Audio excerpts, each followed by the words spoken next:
தமிழகத்தில் கோடை காலம் இன்னும் முழுமையாக தொடங்காத நிலையில் அதிகரித்து வரும் வெப்பம் மற்றும் ஈரப்பதம் காரணமாக மின் நுகர்வு முன்னெப்போதும் இல்லாத வகையில் புதிய உச்சத்தை தொட்டுள்ளது.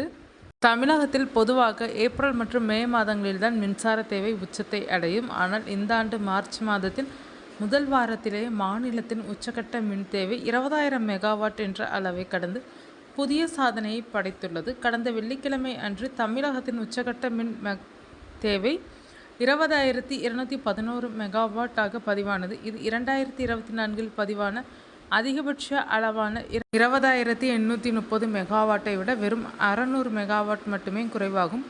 2025ஆம் ஆண்டின் அதிகபட்ச தேவையை ஏப்ரல் மாதத்தில்தான் 20,148 மெகாவாட்டாக இருந்தது.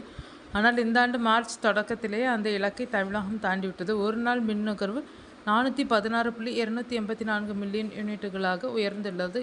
இந்த ஆண்டின் இதுவரையிலான அதிகபட்ச அளவாகும். வானிலை ஆய்வு மையத்தின் கணிப்புப்படி தமிழகம் முழுவதும் வறண்ட வானிலை நிலவுவதாலும் மழைக்கான வாய்ப்பு குறைவாக இருப்பதாலும் வரும் நாட்களில் மின் தேவை மேலும் அதிகரிக்கும் என எதிர்பார்க்கப்படுகிறது. இதற்கு 2 முக்கிய காரணங்கள் முன்வைக்கப்படுகின்றன. தமிழக சட்டப்பேரவை தேர்தல் பிரச்சாரங்கள் சூடுபிடிக்க தொடங்கியுள்ளதால் அரசியல் கூட்டங்கள் மற்றும் அலுவலகங்களின் பயன்பாடு அதிகரித்துள்ளது. IPL கிரிக்கெட் போட்டிகள் தொடங்க உள்ளதால் வீடுகள் மற்றும் பொது இடங்களில் மின்சார பயன்பாடு அதிகமாக இருக்கும்.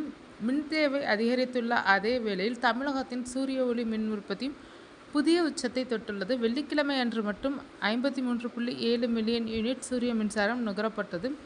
இது மாநில வரலாற்றில் ஒரு நாளில் பெறப்பட்ட அதிகபட்ச சோலார் மின்சாரமாகும். சூரிய மின் உற்பத்தியின் உச்சக்கட்ட அளவு 7,107 மெகாவாட்டை தொட்டது. தமிழகத்தில் தற்போது ஒட்டுமொத்தமாக 9,555 மெகாவாட் அளவிற்கு சூரிய மின் உற்பத்தி திறன் உள்ளது குறிப்பிடத்தக்கது. அதிகரித்து வரும் தேவையை சமாளிக்க தமிழ்நாடு மின் உற்பத்தி மற்றும் பகிர்மான கழகம் தயார் நிலையில் உள்ளது.